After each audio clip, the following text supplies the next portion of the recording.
So, welcome to the first ever Intensely Casual livecast. I'm Logan, And this Chris. and we're Intensely Casual. And today, we're doing our first livecast to launch my book, The Intensely Casual Guide to Good Story. So, what's the idea of the Guide to Good Story? The Guide to Good Story is just to show you. So, you have things like field guides, right? So, if you like birds, you want to know about birds, you have a field guide. And field guides do a lot of useful things. They tell you about the birds you're looking for. But just as important, and we could go with birds, we could go with wildflowers. And the point of them is you can look up things about what you're looking at or what you're looking for, but they also they'll also tell you like important distinguishing characteristics, right? So a lot of flowers look similar, a lot of birds look similar. And a field guide, its purpose is to give you what you need to know in order to properly identify something. And that's the idea behind the Guide to Good Story.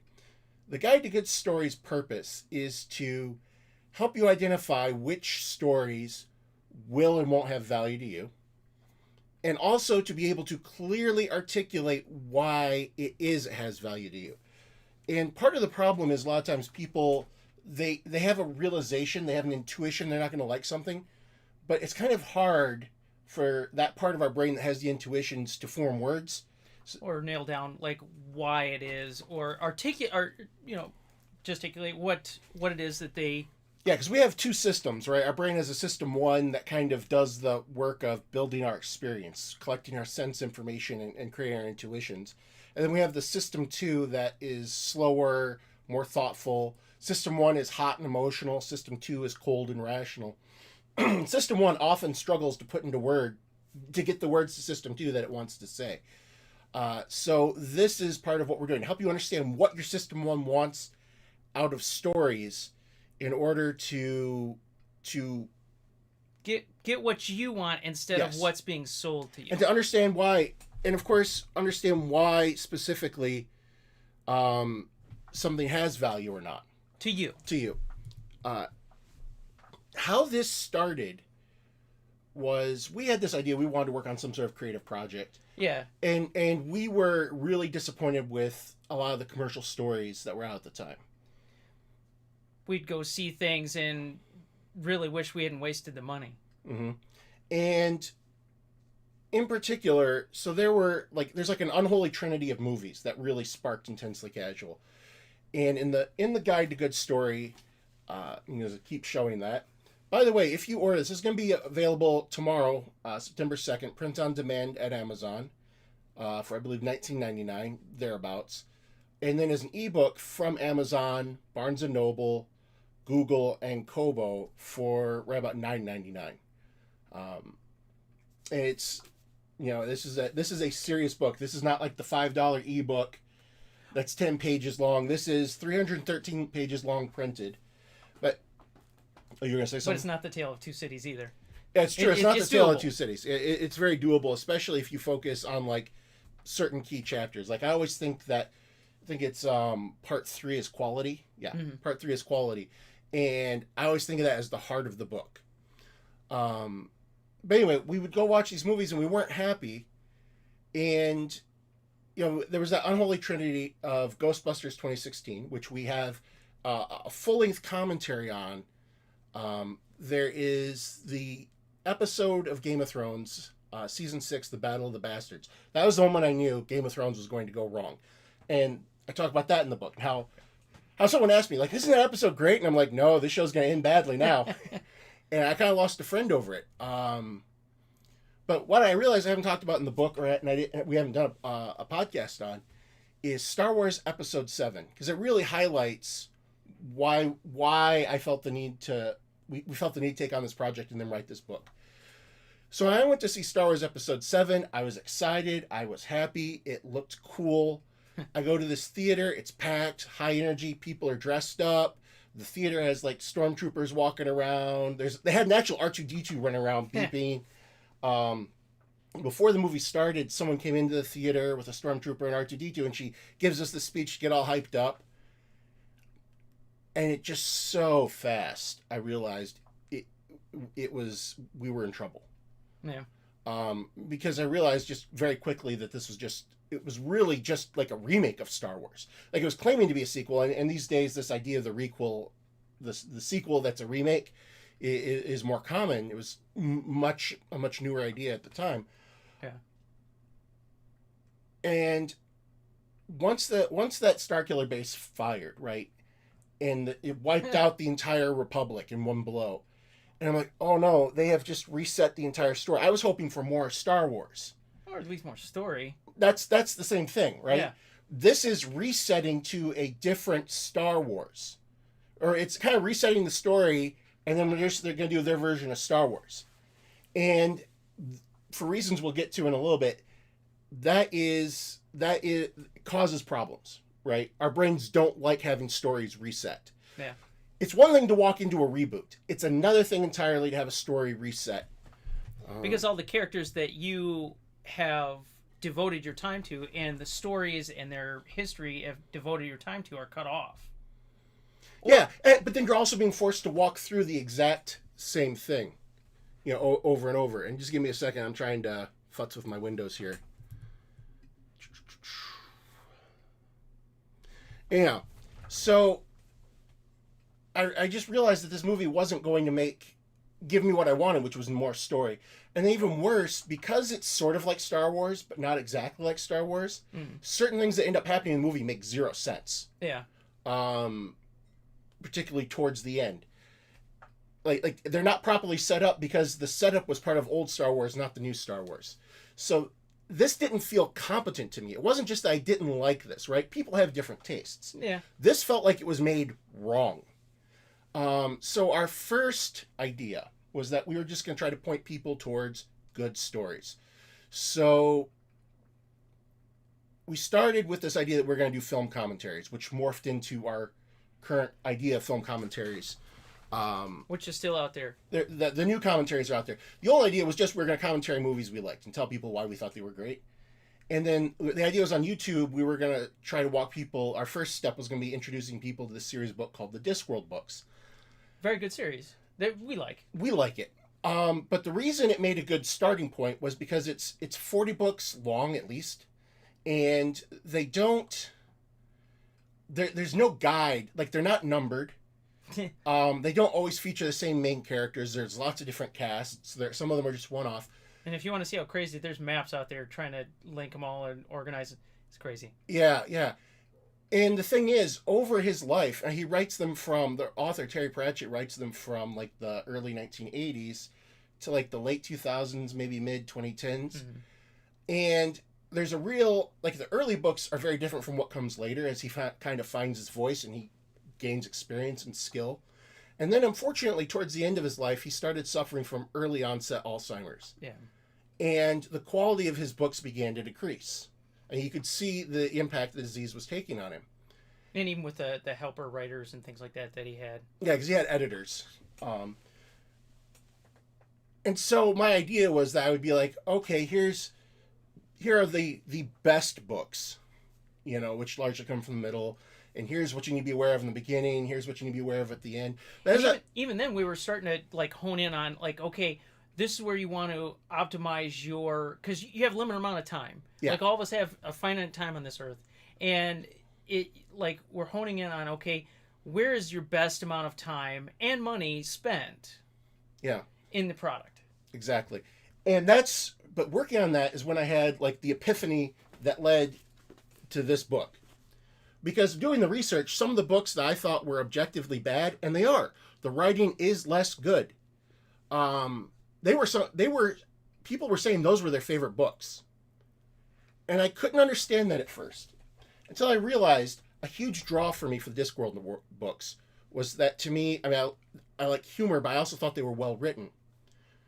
But for a lot of other people, some of those later books, they liked them because they identified with a character he introduced later. But it was clear from what people were saying that some of them felt these last books were their favorite because of the affection they had for Terry Pratchett, the man, and for the fact they were going to lose him, the fact they were going to lose the stories. And I literally had this, like I felt it in my head. Like, it was a real, it's like that meme where I realized the problem is when we argue about whether or not something's good, we're often talking about entirely different things and we don't realize it. Yeah. And what I also realize, though, is like there's only so many of those different things. And they can be grouped together in a certain way. And so I realized what I did was I organized them into 3 dimensions. Basically, there's the dimension of appeal. What makes you happy? The kind of experiences you want to have. So things that are novel have appeal to you. Things that are familiar have appeal to you. How much you value those things depends on your personality. Also, some people have specific appeals, right? Like you love horror movies. Yep. I hate them. Yeah. Some people it's action or comedy. Yeah. I love comedies, right? So. And some people it's actors. Yeah. Actors can be a specific. Practically anything can be a specific appeal. So a general appeals, everyone's impacted by general appeal, right? So take, for example, like novelty. Everyone values novelty. Even if you don't value it very much, like there's a reason why John Wayne fans don't just watch their favorite John Wayne movie over and over again. Yeah. And everyone values familiarity. There's a reason why people who really like novelty don't just watch experimental art films all the time, that are hard to understand. Everybody values them to some extent. Specific appeals, the weird thing is not everybody has the same ones. Mm-hmm. Like some people are going to be indifferent to horror movies. But the weird thing about it is if you hate something, somebody else out there loves it, and vice versa. And there's also times where those same movies where it's like, oh, I hate this horror, let's say, for example, but there's either done a certain way or has a certain appeal with the actor. Vincent Price was huge back in the day, and there was a lot of horror things that he did, but some people went just for the actors. So, that's where we're looking at this guide is like, okay, yes, it can meet your story can meet in this criteria and this criteria and still be a good movie and fail in these others. So exactly, because the problem is we spend a lot of time talking about. Let's finish the dimensions, then we'll talk about how we built the book, and then we'll get back to that issue. So the second dimension is quality, and by quality, all we mean is that the story. So story is a special neurological and psychological state in human beings, and by quality, we just mean that the story gives your brain what it needs to suspend physical reality and put you in the world of the story. And that it then doesn't do anything to unnecessarily jerk you out of it. Okay? And then the third dimension is context. And context is all the things that shaped the way a story is made or consumed, that affect how you consume a story, that have nothing to do with the story, right? The year, political movement that's going on. Well, one of my favorite movies is clearly a favorite movie because my grandpa had it, and I'd spend summers with him, and it was one of the few movies I could watch at his house because he lived out in the hills, right? It's not even really the movie that I like. It is the feeling of being young and being at my grandfather's that it triggers that I like. And we are definitely going to be talking a lot more about that on this live stream and going forward. Yeah. So this new approach to looking at story, remember, it's evaluating. I'm not trying to tell you how to write a story. I'm not really trying to tell you what makes a story good to you. I'm just trying to give you a means, the tools to evaluate not only for yourself but for other people, right? Because we've all had the experience of sharing something we love with someone who hates it. This will help you understand when the thing you love is something that can translate to somebody else and when the thing isn't. And when you shouldn't judge somebody for liking the thing you hate. Like I had a roommate at one point. You go ahead, yeah, I thought. No, I keep going. I had a roommate at one point who thought no one should watch The Life of Brian because when he was little, he had like a babysitter who had shown it to him and it freaked him out. Well, I get that he doesn't want to watch Life of Brian, he doesn't want to watch around him. But I kept saying to him, okay, I get that, but I like it. Yeah. Right? Because his specific experience didn't really have anything to do with the movie. Yeah. I mean, and maybe he never would have liked it. Who knows? But, I mean, it has nothing to do with anybody else. But also, you can take these same tools and go to somebody and go, this movie is great, you have to see it. And instead of them coming back and going, well, that was terrible, you can go, you should go see this movie because this actor performs well and I like their body of work. Although actors are a terrible thing to follow because they don't control the stories usually they get to appear in. Or like, okay, this is a comedy of this type. Or you can use the tools to instead of just going, oh, hey, this is a good movie, and then your friends it'd be like, if you like X, Y, and Z, you'll probably like this, as opposed to, I thought it was great. That's what we're trying to get you out of. Know what part of your opinion is subjective and what part of it isn't.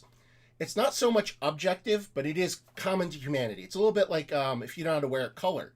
The way we see color is not an objective property of color. It is a construction of our eyes and our brains. Like, there's no reason. I mean, if you think about, like, red is a lower. If color was sound, everything would be black and white, right? Because sound, we hear it as high and low. We don't hear color in the same way in sound. But that's how our eyes work. And story is similar. Stories aren't objective realities, but we do tend to interact as human beings with them in the same way. And there are always exceptions, right? Just like there are colorblind people. But like for 95 to 99% of the population, this is how it works. So in order to put together this field guide, we didn't really focus too much. And one of the reasons why you should buy this book... By the way, if you buy this in print, this is my author's proof. So this gray stripe is not going to be there. Yeah. The reason you should buy this book is you can't just go... I didn't just take research from English departments and... There aren't existing examples of this. Right now. So the closest I got to... Oh, I just dropped all my props.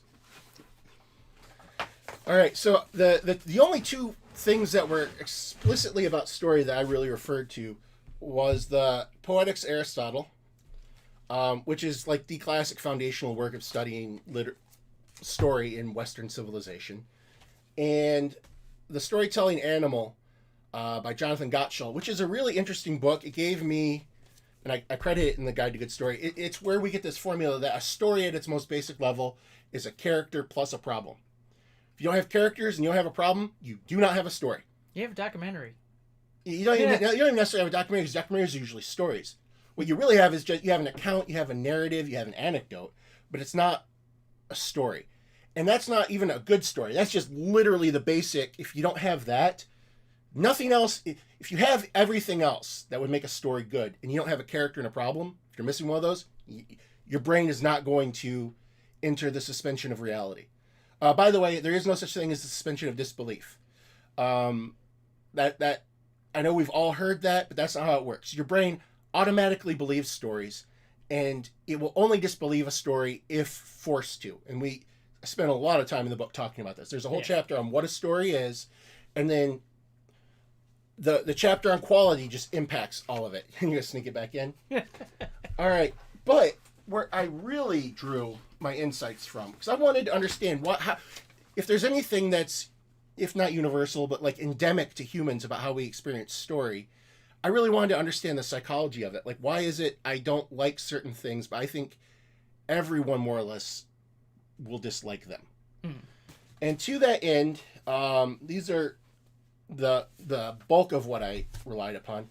We have, well, no, you can put those aside.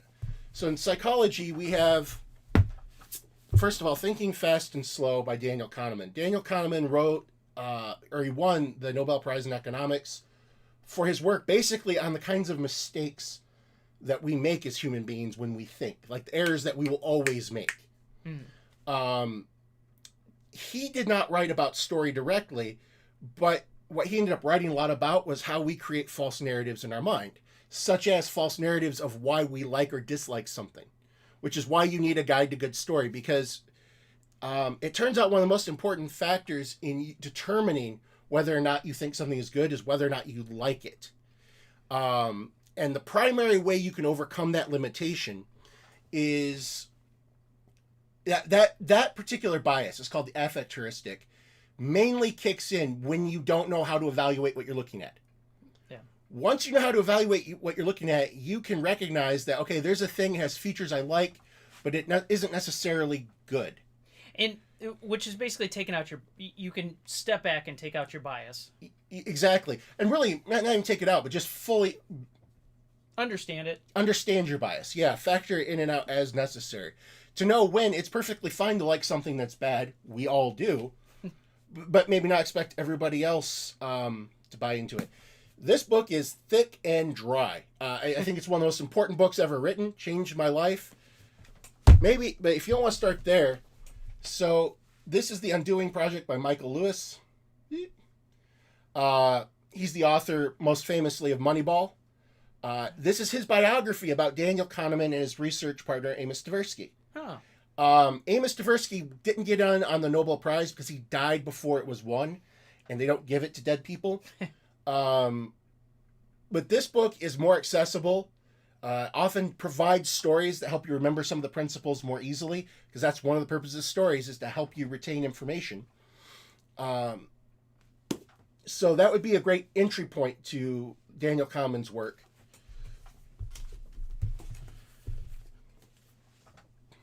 This is, and actually I used a couple different resources, but I only cite this book because all the other resources just said the same thing as this book. This is Personality by Daniel Nettle.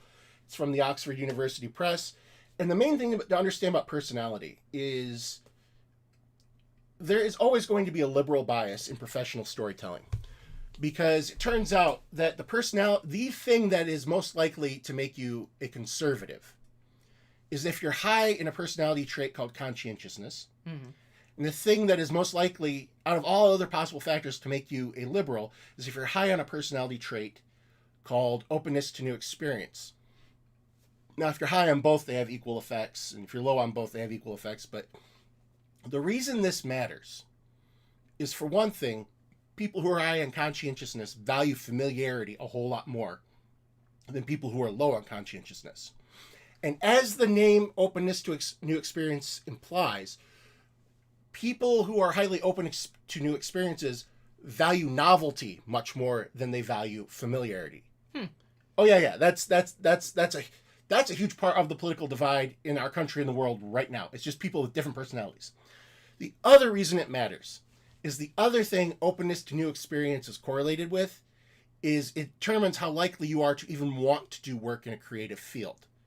So it's inevitable that because the people who are most motivated to do creative work are also most likely to be liberals, it's always going to be that way.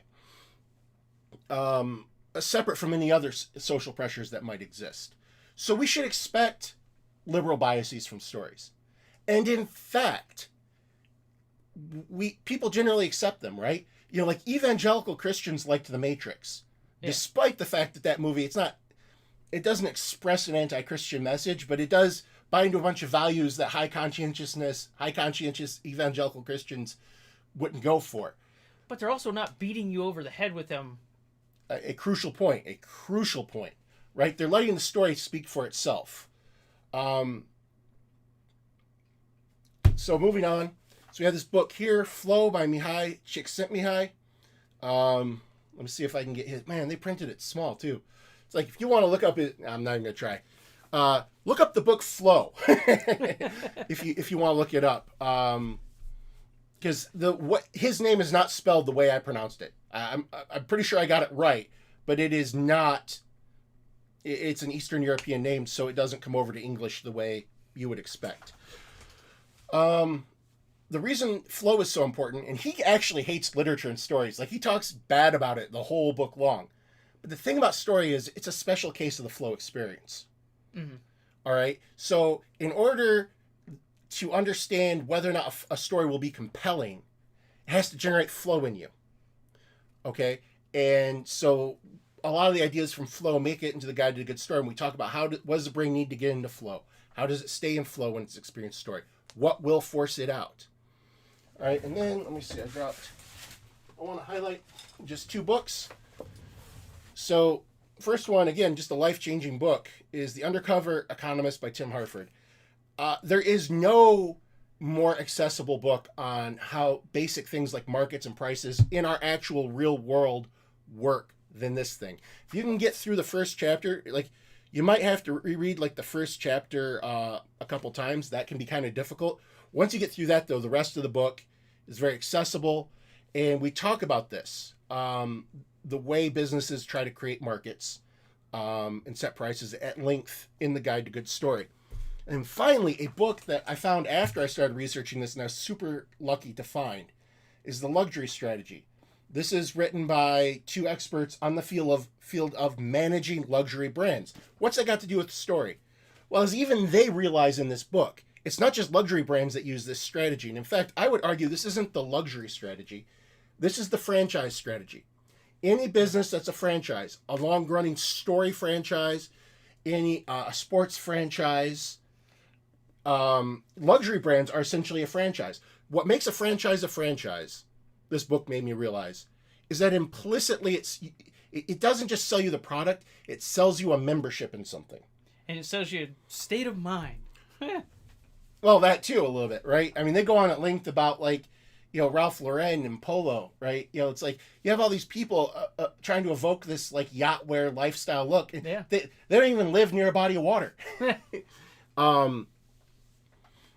So that is what makes this book stand out. The way we have approached applying these ideas to story, they're not traditional plot, character. We're looking at how you actually consume story. And we're trying to figure out what will make a story good for you based on all of these factors, right? Not based on marketing. And why does this matter?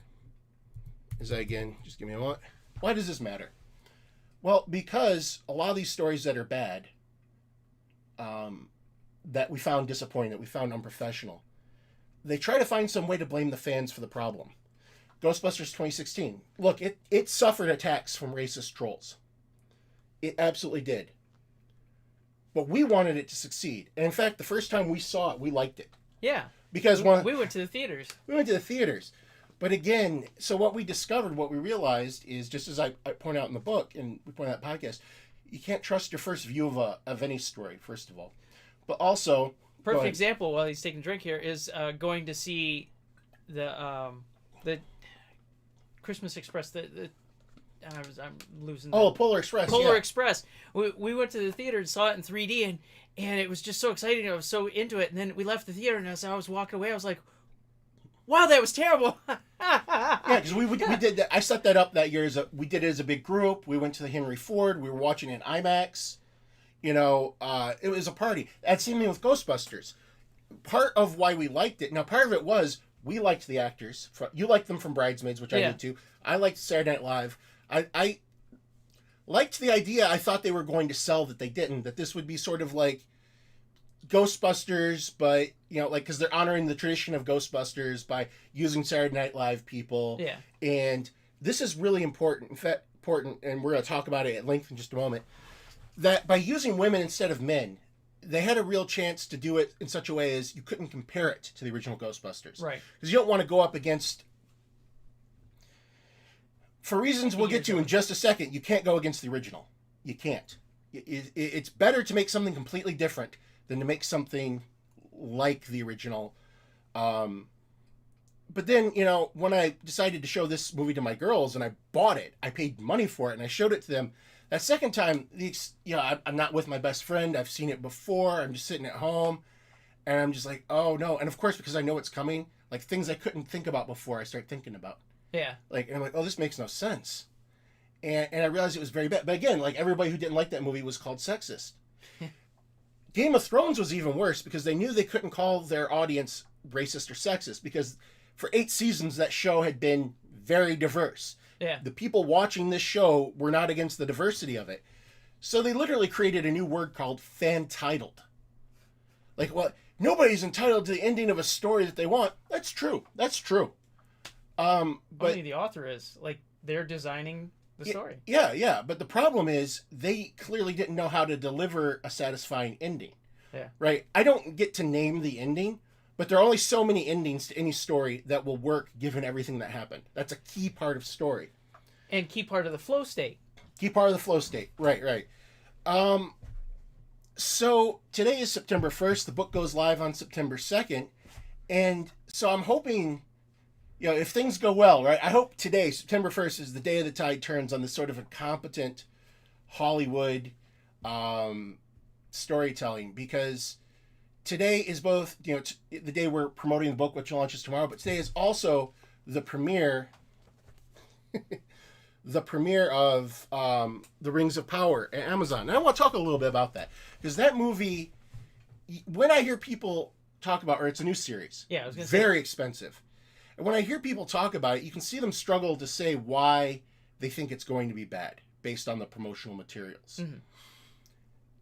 And there's a lot of talk about how the casting is diverse, and that doesn't make sense for Tolkien's world, for a world that is based on England, essentially, but like old England, right?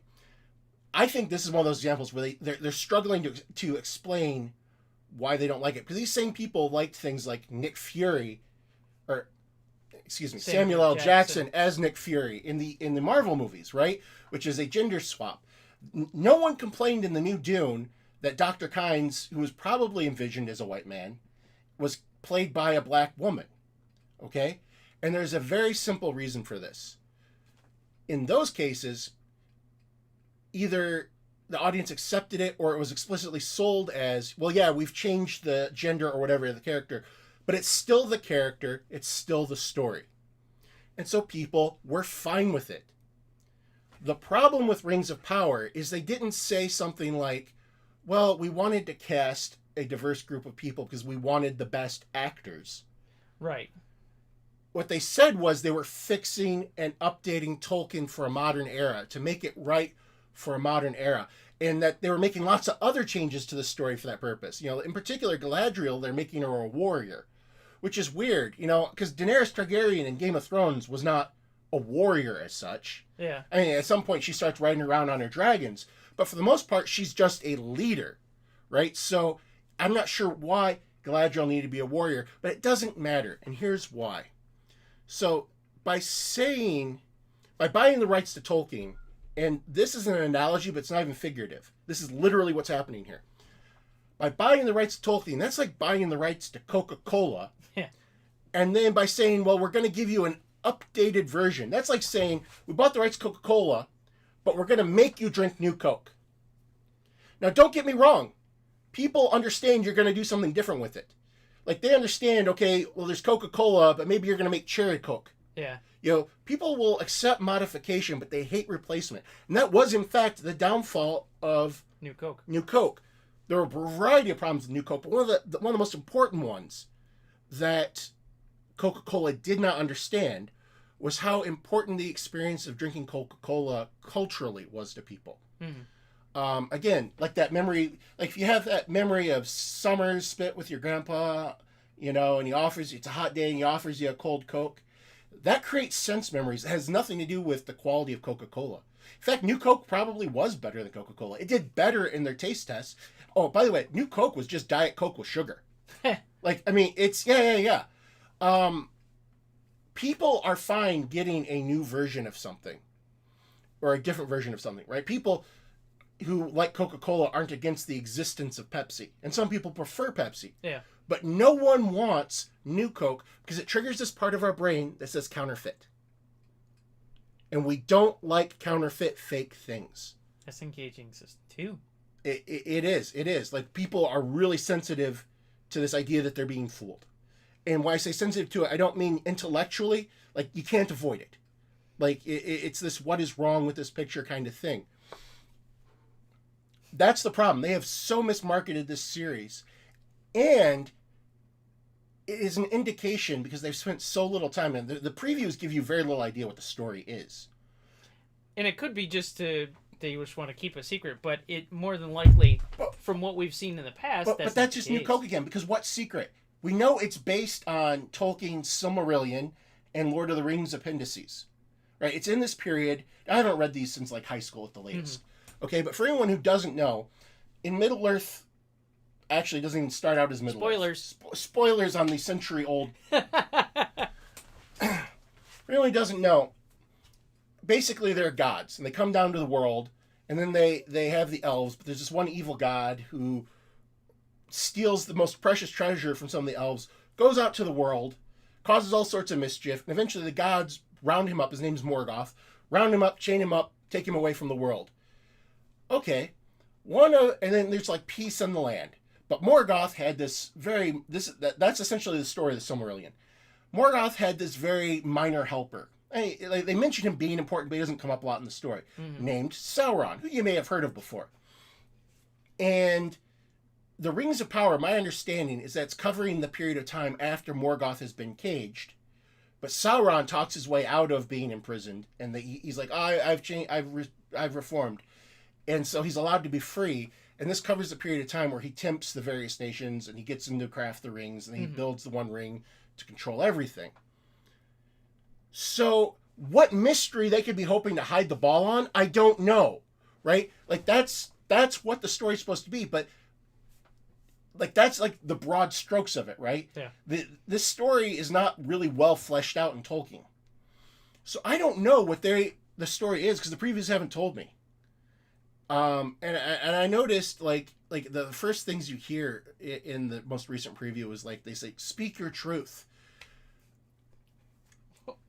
What's that got to do with Tolkien? What does that even mean? Like, I mean, and that's, well, no, I mean, I know what it means, but there are lots of stories you could get that from, right? Again, they've just not marketed this in a way. They've hidden the ball in the story, which is never a great sign, right?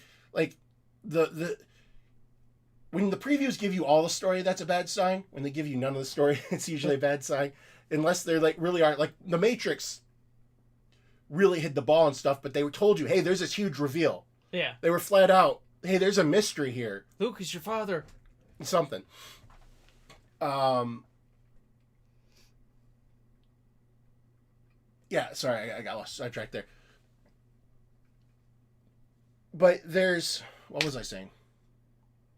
The Matrix. They set up the mystery. Yeah. They set up the mystery. They haven't set that up. Like, they're like, things happen. They're dwarves, they're hobbits. Like, what I got from the trailer is that there are people. And they're, like, various types of people, and they're orcs, and bad things will happen. But I have no idea. No idea at all. So using the guide here, what of the three is hit in these trailers, in this story? Like, what? They're trying to show you appeal, that it's pretty. That, you get to see Middle Earth. And I get that. The problem is, though, they've actually aroused animosity, a contextually based animosity, by suggesting that they're trying to update it, right? Mm-hmm. Which, of course, they're going to update it, right? But by making that what they have focused on, rather than telling you about the story, it suggests there isn't a story there. Yeah. And everything about this makes me think they're scared. And in fact, I think that is sadly part of the truth of diversity casting these days, is that sometimes it is used as a shield because you poke the trolls, then they get mad at you, and then you can blame the fans. Yeah, exactly. Like, it was a huge thing that She-Hulk the new Marvel series, She-Hulk got review bombed on IMDb, and it absolutely did, by people who had never seen the show, because it was before the show came out. Yeah. But that was only like 800 people. It's not the vast majority of fans. It's not the vast majority of your audience. The other point I want to make here is, because it's come up a bit with Rings of Power, it definitely came up with Star Wars, is they kept saying that nostalgia, people are just too nostalgic. They just want the original. Yeah, nothing can be like that. We can't live up to it. There may be some truth to that, but familiarity, first of all, is not nostalgia. Mm-hmm. But most important of all, familiarity or nostalgia, whatever you want to call it, it's the only reason to go back to Star Wars.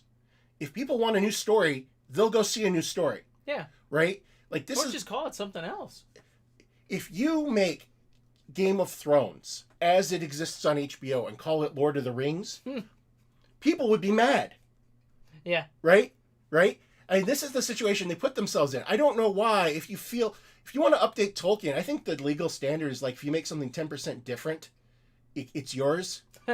Like, they could have redone Tolkien without spending all this money, and people would probably love it.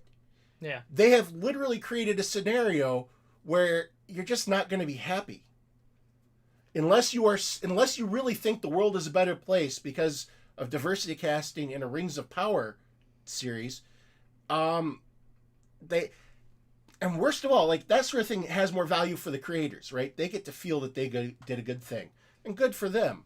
But at the end of the day, when someone's worked all day, yeah. I remember what it was like, especially if you're like a working class person, you've worked all day, you're trying to have a good time with your kids and relax, that value doesn't translate to you. You're looking to be entertained, and you need the entertainment. And so that's what this is about. That's what the Guide to Good Story is about, is finding out those stories. And again, it doesn't need to be shown every single time. No. Product placement. And the Guide to Good Story, isn't... It's not product placement, and the whole thing's an announcement for your product.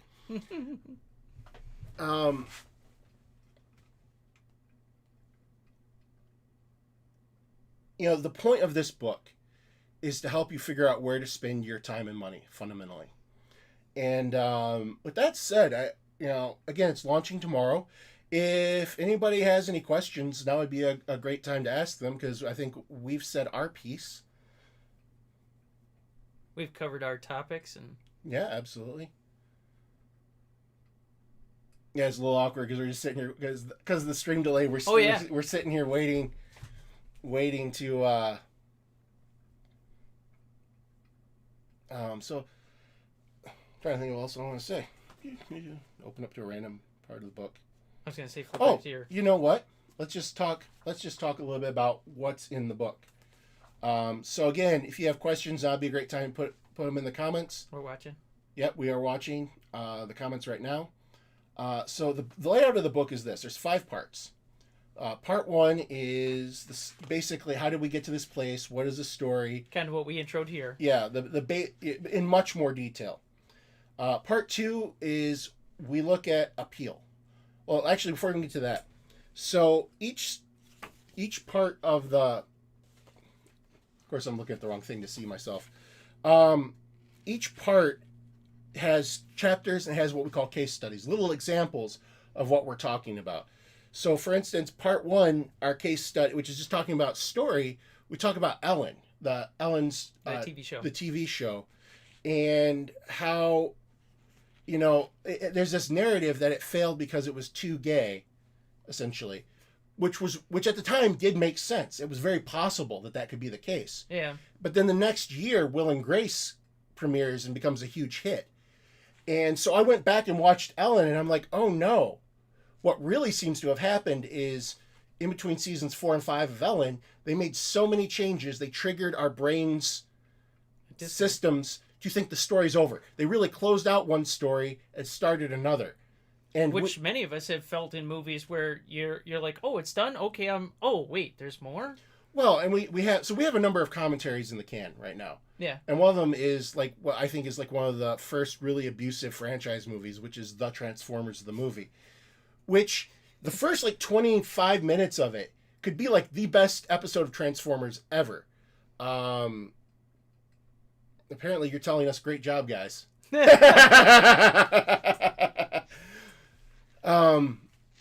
could be the best episode of Transformers ever. But then after that, it's a whole different story, and you can feel it. And I showed this, my kids, I talked about it one day and my kids wanted to see it. You could feel their reaction to it. It's and it's kind of it's done now. Yeah. Because what happens after minute 25? All the characters are dead. Yeah, once Optimus Prime is dead, it's a different movie about different characters that basically didn't appear until... And it was all tied to toys. Yeah. It was all tied to the toys they sold because they didn't fundamentally understand that it was the franchise, it was the story that gave the toys value, not the other way around. Which was similar to our Star Wars conundrum. Yes. There's this, and this is part of how any franchise works. And again, there's chapter 2 is franchise and fandom. We talk all about this. In the context part, we talk about what a successful franchise, one that will take care of you, looks like. To that point, so parts 2, 3, and 4 each deal with one of the 3 dimensions we use to evaluate stories. And each one of them basically has appeal, starts with a case study. In this case, a show called Letterkenny is a case study of how we find value from appeal, right? Then there's a chapter on what it is, how to use it, what are the problems that come from it. And then every one of these parts has some special issues. So in appeal, the special issue is design. How does design... Because some of what makes a story exciting, it has nothing to do with how good a story it is. It's where the elements that you were looking for that appeal to you, are they properly arranged? Yeah. Design applies to all experiences, not just to stories. So it's an important part of stories. J.J. Abrams is great with design. Yeah. He's bad at story. Part 3, quality, same format. With quality, we introduce like two of the best signs. If you see a preview or if you're aware a story has these features of putting characters in a dilemma, either because they have a heroic flaw or because they have two values they believe in strongly, but they can't have them both. Those are like the two. They're not the only two forms of really high quality story, but it's solid. You see that's there, it's probably going to work for you. And so we look at how the MCU, when it started out, did this with Iron Man and Captain America. Those two characters have those two kinds of dilemmas, and that's one of the things that makes the Avengers such a great movie, is because then you have those two characters with those two kinds of dilemmas fighting with each other. Which is interesting, because when the comics were out, I had no interest in either of those characters. Yeah. They did a very good job with the movie of hitting those beats. Oh, absolutely. Yeah. And you've mentioned that to me before, particularly with Captain America. He was a little bit too much of a Boy Scout. Yeah, like Superman. I never got into Superman because it, like you said, is just like not really something he's struggling with. Superman is always the Boy Scout. He's always the perfect Clark Kent. Yeah. And then the last part is part 5, the aficionado. So our goal is for you to use these techniques to break out of captive fandom. Because that's a huge part of why these companies make products that give value to them rather than value to you, is they think that you're hooked on their franchise. This was the problem with the Transformers. Yeah. They thought people were hooked on the franchise, were hooked on the toys, so they'd have to tolerate whatever story was there. They didn't understand people were buying the toys because of the story, so the story had to be good. Right. So the path of aficionado, you don't stop being a fan of things. You enjoy what you enjoy, but you start building boundaries. If something's not going to meet your needs, you're not going to waste your time on it. And you're going to be able to quickly identify whether or not that's happening. Or spend your money on something that better fulfills that need. Yeah, because here's the thing. So I guess that's one last thing we can talk about. There are basically two kinds of value you can get out of anything. There's the value you get out of doing it in the moment, like eating ice cream. Feels good in the moment. And then there's the long-term value you get out of something like eating properly, eating healthy. Exercising. Yeah, it's not necessarily enjoyable in the moment, but you do it for a long-term benefit. Appeal usually gives you type 1 value. Context usually gives you type 2. And quality splits the difference a little bit. Quality magnifies appeal, or it can destroy appeal. Yeah. If it's low. And there are very few like classic works that are of low quality, because one of the things about quality is it's very general.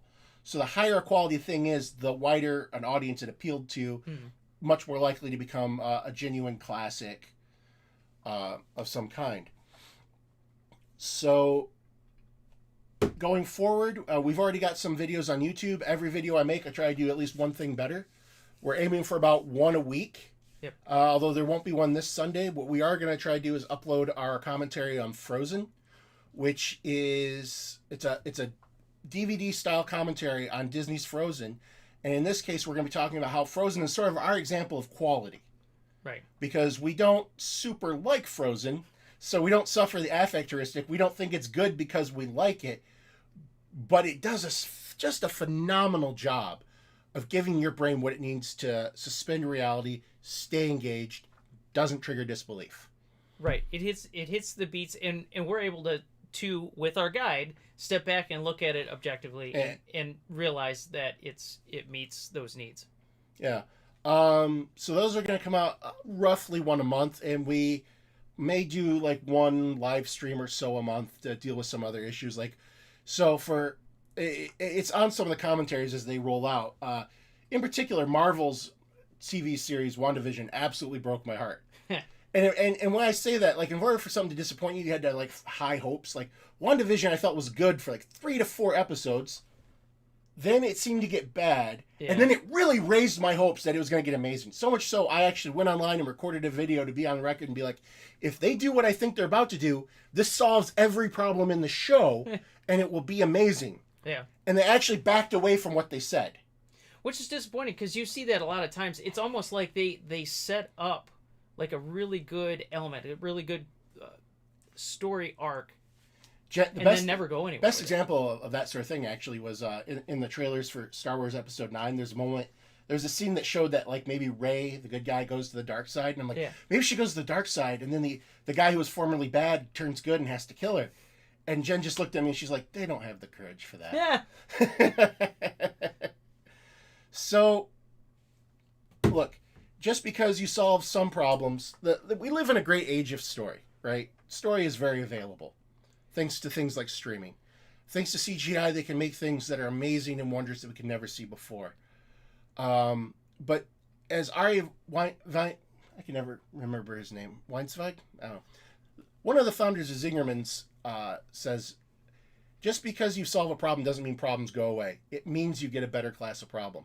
And this book is really about solving that better class of problems. So I encourage people to like this video. I encourage them to buy the book.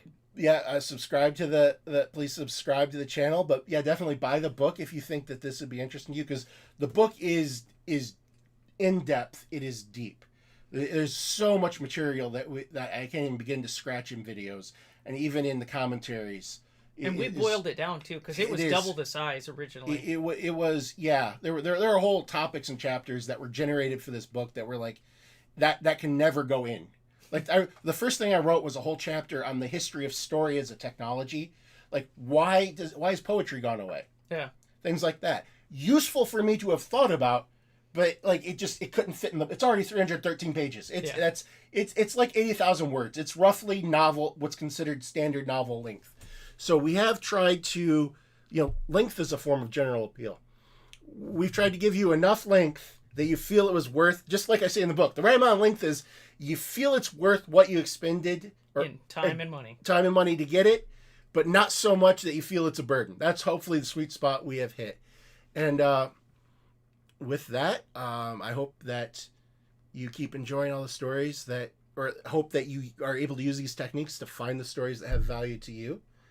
And this has been Chris. This has been Logan. This has been Intensely Casual, and you all have a good night.